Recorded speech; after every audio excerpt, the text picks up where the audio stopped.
All right, look at hey, we're back. Second one, Can't wait. man.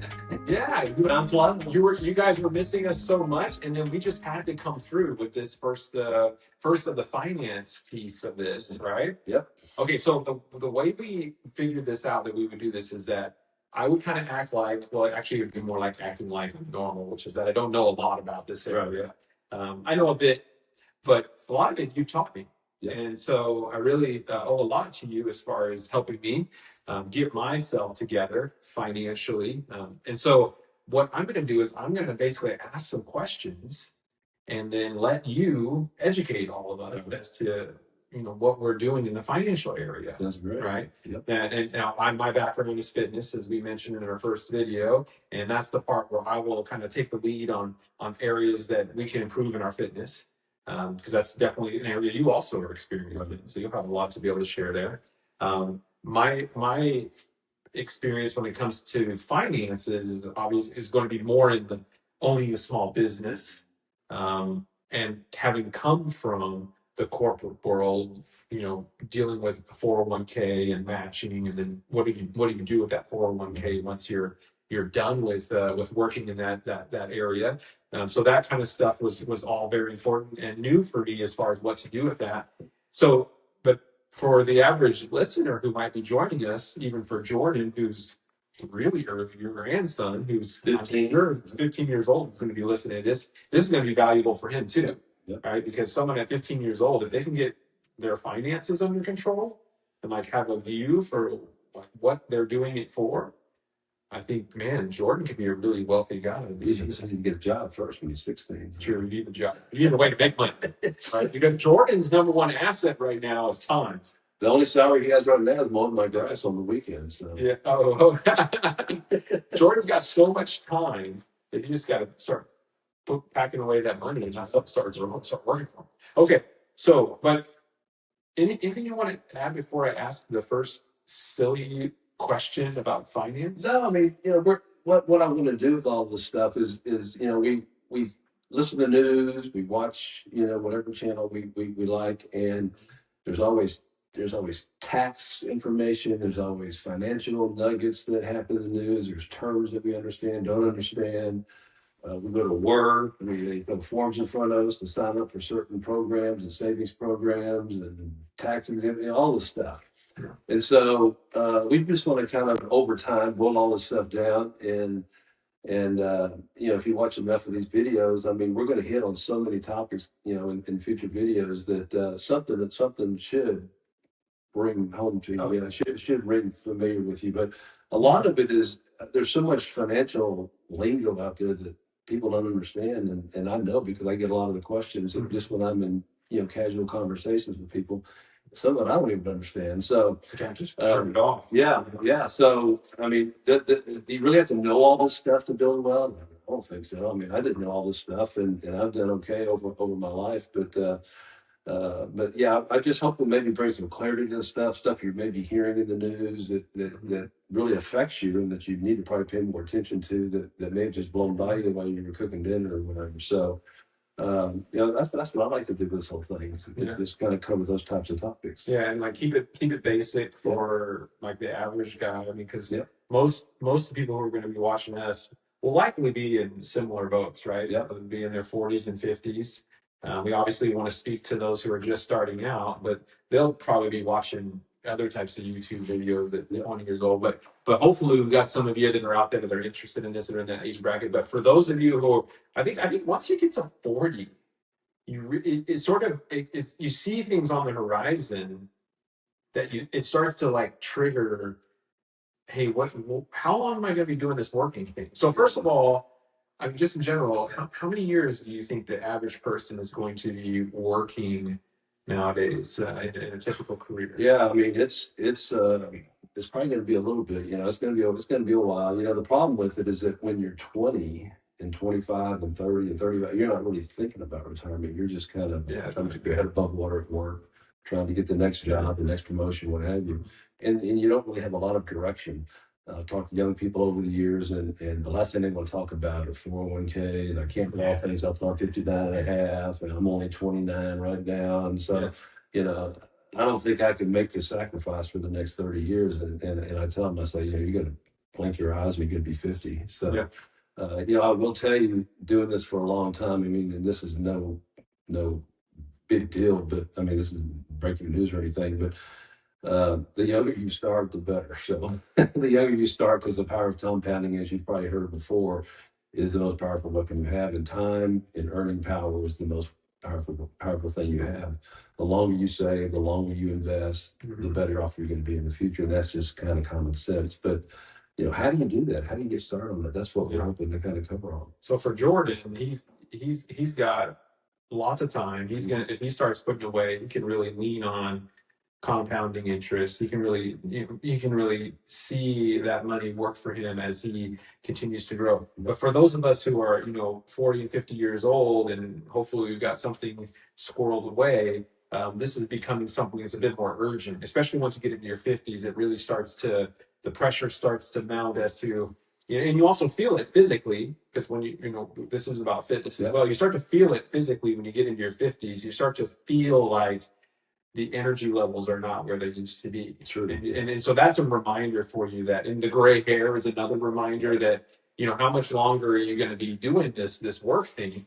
And so, but when we get to this topic of retirement, because you're there, right? You're fully retired. I've been for about 10 years now. 10 years, amazing. Because how old are you right now? 66. So you're 66. So you basically retired at kind of that age that I think most of us who are younger are going, oh man, it'd be great to retire at 55 or 56 years old. So you actually achieved that. I did. Yeah. Okay, so that's pretty good. I didn't realize that. Yeah, that's a goal I set when I was like 25. So yeah.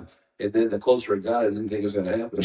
And then, but the power of compounding, the more you save, the more you invest, and the more growth you get at the end of your career. You don't see a lot of that growth early when you're investing and all, but boy, the bigger your nest egg gets, the bigger your 401k gets. You eventually see those benefits, and they get bigger and bigger over time. That's just the power of compounding. So if we look at it, then you're coming out of college around 20 years old, right? Let's say theoretically 20, 21, 22 years old, maybe you get a master's degree or whatever. But then if you look forward, you've got about 30, 35 years there of prime revenue generation, right? But the difference of if you start when you're in your 20s at really focusing, or at least a portion of your mental effort, if you focus on this, you really can shorten the amount of time that you have to really be working in sort of a typical W-2 type job by a whole decade, right? Yeah. So instead of being 35 or 45 years of work, you can bring that down to 35 if you just start early enough. If you start early and you go with the right principles, you have a plan, you pay attention. None of this stuff happens by accident. It's all done intentionally, and you really have to. When you start working at 25 or 26 or 24, whatever it is, you have to be the adult. You're not an adult. You can't work and spend like you're still a teenager. So you have to be an adult, and if you it's like anything else in life, you have to have goals. You have to have targets. If you don't, you're gonna fail. And so I've never seen anybody accomplish enough wealth to retire on by just accident, unless it was an inheritance or somebody won the lottery. So, but other than those two, man, if you work hard, you have to have a plan. You don't want all those years of earnings to go to waste, and so you've got to wake up and work for a purpose, and live on less than you make. That's kind of the overarching thing. All these nuggets of wisdom. All right, so one thing we talked about before we started this was like defining actually what retirement is, right? You hear the word all the time, especially if we get into our 40s and 50s, that starts to become that piece on the horizon we're looking towards. We're starting counting down the number of years until we actually reach this sort of, this utopia that we call retirement that is going to make us all happy and wonderful. We just get to sit around in our underwear and drink lattes and just go on vacations all day. I mean, so what for you? Like, what is retirement for you? And then maybe from a broader sense, what is retirement for like the general population? Yeah, so we all hear things through our life and little nuggets that kind of stick with you. And I was listening to a radio station years ago. I'm talking a long time ago, and the gentleman was talking about it was a retirement show, and he was talking about reaching the land of critical mass. And so then I thought, man, what is that? And so the more longer I listened to him, what it is, it's having enough money that you've invested over time, and having a big enough pile of money at the end of your working life that you can live off of that income, you can live off of whatever that portfolio is throwing off, earnings wise, dividends wise, interest wise, whatever. And so once you get to the point where you don't need a paycheck anymore, that's when you can retire. And it's different for everybody. Most people that think about retirement think, how much do I have to retire? Mm-hmm. And it's really the absolute wrong question to ask. The question is, how much do I need in retirement to live on? And so what are my expenses going to be? Once you tell me what your expenses are going to be or whatever, for me or a planner or whatever, then we can tell you how much you're going to need, at what age, and how much you're going to need saved up to provide you with the money to cover the expenses that you think you'll have in retirement. Mm-hmm. And so the real question along the way is, how much do I need to live on? Not how much I need. Some people need $10 million in a portfolio to live comfortably in retirement. Some people, I know people who can retire with $200,000 and live perfectly comfortable in retirement. And so, it's not a question of how much do I need, but it's a question of, it's not a question of how much savings do I need, but it's how much will I need to support the lifestyle that I'm living in retirement. And so it's a different question for everybody and a different answer. And so those are things that we'll explore, but but it all requires planning along the way. And it depends on if it depends on what your goal is, a goal of is in retirement. And some of us, like for me, if for me in retirement, I don't know that I'm ever going to stop working. Right. I don't know if is that the, do you, I mean, obviously podcasting it takes effort and time, but I don't know that we ever stop working. I don't know that I'll ever will stop working. Yeah, I've kind of stopped working except for this.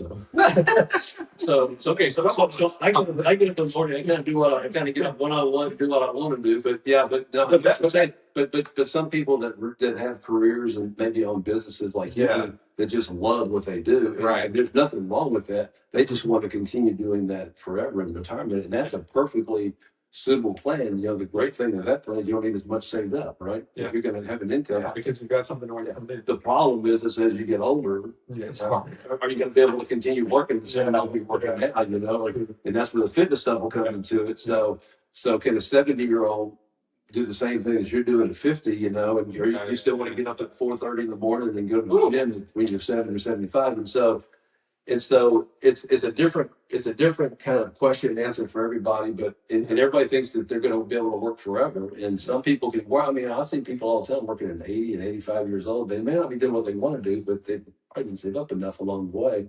Mm-hmm. But some people that love their job never want to retire, and I know people like that, and that wasn't me.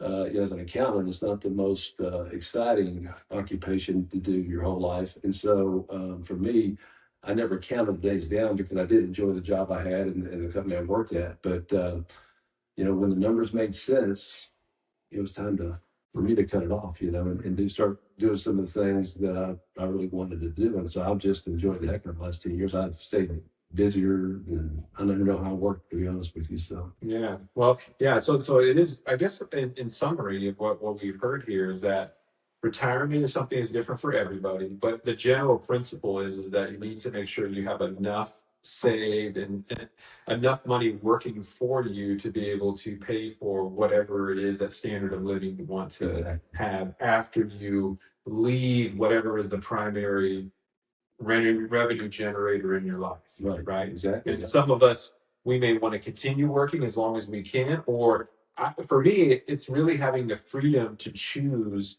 to work or not to work. Right. And that for me is what I'm shooting for, is just to be able to, if I want to go and be a teacher, or if I want to go and podcast for the rest of my days, then I would have the ability to do that, and I wouldn't be sort of chained to having to work as a greeter at Walmart or something like that. No offense to any greeter at Walmart, but that's what I would. I've thought about trying that. Would you? If you did that, I would definitely. I can get a picture of it. but I think that's now, as far as ways we would be looking forward into the next episodes, what would you say would be like the next steps would be a good focus for us to look at on the finance side to be able to help people who are saying, okay, I get it. I understand what retirement is, but now I need to know what I can do to actually start preparing for whatever that lifestyle is I want to have after I retire. Yeah. So just because of timing, here we are in early February of 2026. Just because of timing, I would like to maybe dive a little bit into the taxes. It is tax season, and I know now you say it's no fun. You tell me that taxes. Yeah, this podcast is supposed to be fun, but understand this: it's the most fun time of the year for those who get big refunds, right? Oh yeah, this you get a refund. This is their vacation. Yeah, that's me. This is their vacation fund. So people that cruise with people that get $3,000 or $4,000 refunds, that's fun because now they can take that vacation they've always wanted to go on. And so maybe we should call it something else other than taxes. Yeah, maybe we should get another name for it. Because as soon as we say taxes, everybody's like, skipping that one. But why is it important? My job is to make it fun, and so I'm going to make it really fun. Okay. I'm going to give you tips. I'm going to give you tips on how to save money on your taxes. Okay. I really want to know about that because anytime my CPA comes to me and wants to talk about taxes, I just want to run the other way. Well, fortunately, I'm not a tax preparer or tax advisor or professional or anything. I'm just a guy that does his own taxes and maybe does a few family members' taxes. And so I've learned enough over there. But as an accountant with an accounting background, I do have some interest in the numbers and some interest in the tax laws. And so I've learned enough. And so my job on this podcast would be to simplify it down as much.